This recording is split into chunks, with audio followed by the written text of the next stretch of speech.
Shalom kasih Kristus, senang jumpa kembali dalam renungan hari ini. Kiranya damai dan sejahtera Tuhan bersama saudara dimanapun saudara berada. Mari tetap melekat dalam Tuhan agar firman-Nya membentuk kita pribadi-pribadi yang rendah hati dan terbuka. Kita berdoa. Bapa yang baik, terima kasih buat hari ini. Kembali firman yang disampaikan lewat renungan hari ini, biarlah firman tersebut memberikan kekuatan dalam iman percaya kami Tuhan. Kami terus semakin berakar di dalam Engkau, sehingga firman-Mu mampu membawa kami untuk terus terbuka di dalam Engkau Tuhan. Tuhan, ini doa kami, dalam nama Tuhan Yesus kami berdoa. Amin. Melekat dalam Tuhan bertema mengakui kelemahan. Dalam 2 Korintus 12 ayat 10, demikian firman Tuhan, karena itu aku senang dan rela di dalam kelemahan, di dalam siksaan, di dalam kesukaran, di dalam penganiayaan, dan kesesakan oleh karena Kristus. Sebab jika aku lemah, maka aku kuat. Semua orang memiliki kelemahan dan kekurangan masing-masing dalam hidupnya yang berbeda satu dengan lainnya. Namun, apakah kita cukup berbesar hati untuk menerima keterbatasan kita? Memang terlihat tidak masuk akal karena dalam pemahaman dunia memperlihatkan kekurangan adalah tindakan yang lemah. Apakah kita cukup berani untuk terbuka di hadapan Allah atas segala kekurangan kita? Saat kita mengakui kelemahan di hadapan Allah, maka saat itu pula kita akan menerima kekuatan darinya. Berbicara kelemahan di Alkitab, ada dua raja yang mempunyai sikap hati yang berbeda, yaitu Saul dan Daud.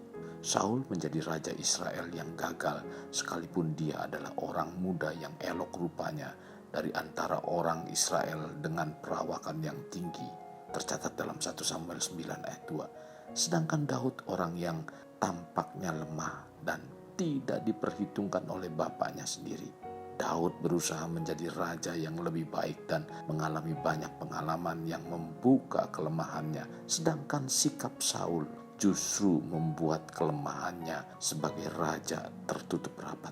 Saul dan Daud menerima pengurapan dari nabi yang sama, yaitu Samuel. Keduanya menerima nasihat dari Samuel ketika diurapi menjadi raja.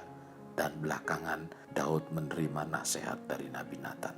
Kasih Kristus, antara Saul dan Daud memiliki sikap yang sangat berbeda saat ditegur kesalahan sebagai kelemahannya. Reaksi keduanya sangat berbeda. Saat ditegur oleh Nabi Samuel, Saul dengan keras kepala ia tetap mempersembahkan korban bakaran kepada Allah. Alkitab tidak menceritakan bagaimana kelanjutannya tentang Saul bersedih hati atau bertobat karena kesalahannya. Malah dikisahkan bahwa Saul terus saja kampanye melawan bangsa Filistin. Ia tetap menempuh jalan yang sama dan tidak mau bertobat. Sebaliknya, reaksi Daud terhadap dosanya sangat berbeda.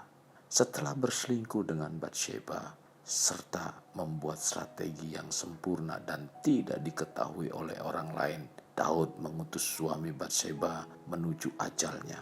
Nabi Nathan menegur Daud, dan ia penuh kesedihan mengakui perbuatannya dan bertobat. Hubungan komunikasi Daud dengan Nabi Nathan mencerminkan sikap dari pribadi Daud. Raja Daud tidak pernah takut mengakui kelemahannya.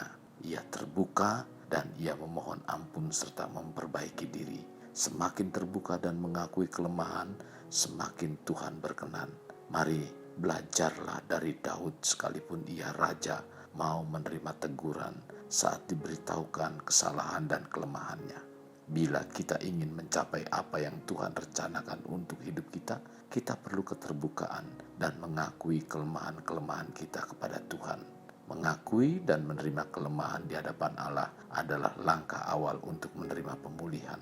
Kita menyadari bahwa ketidaksempurnaan dan kekurangan yang kita miliki dapat menjadi batu sandungan untuk menggenapi rencana Allah dalam hidup kita. Kita merasa tidak sempurna dan membutuhkan bantuan dari yang lebih kuat dan berkuasa, maka kita akan datang pada Allah yang sanggup menyediakan kekuatan itu. Karena itu, keterbukaan dengan mengakui kekurangan kita tidak selalu membuat kita semakin lemah, melainkan membuat kita menjadi semakin kuat. Kekasih Kristus, jadikan hidup kita untuk lebih bermakna, membangun pribadi bermakna, dimulai dari pribadi kita. Kita berdoa, Bapa yang baik, terima kasih buat hari ini. Kembali Engkau menegur kami Tuhan, agar kami menjadi pribadi-pribadi yang terus berjalan dalam keterbukaan di hadapan-Mu Tuhan. Sehingga kami tidak ada yang ditutup-tutupi Tuhan. Menjadi pribadi yang terbuka di hadapan-Mu. Dan kami mau mengakui kelemahan yang ada. Sekalipun mungkin ditegur oleh orang-orang yang secara kerohanian mungkin di bawah kehidupan kami Tuhan. Tapi biarlah hal itu kami jadikan sebagai proses kehidupan. Agar kami terus semakin indah dibentuk di dalam Engkau. Ini doa kami, dalam nama Tuhan Yesus kami berdoa. Amin. Kasih Kristus, mari kita akhiri dengan mengendahkan tangan kita. Terimalah anugerah berkat dari Allah Bapa, kasih sayang dari Yesus Kristus, dan persekutuan dengan Roh Kudus yang mencurahkan berkat secara rohani, berkat secara jasmani, dan berkat secara ekonomi, di mana berkat Abraham, berkat Ishak, berkat Yakub dicurahkan dan dilimpahkan dari saat sekarang sampai Maranatha tiba, dalam nama Tuhan Yesus. Amin. Sampai jumpa di renungan berikutnya. Tuhan Yesus memberkati. Jangan lupa like dan subscribe.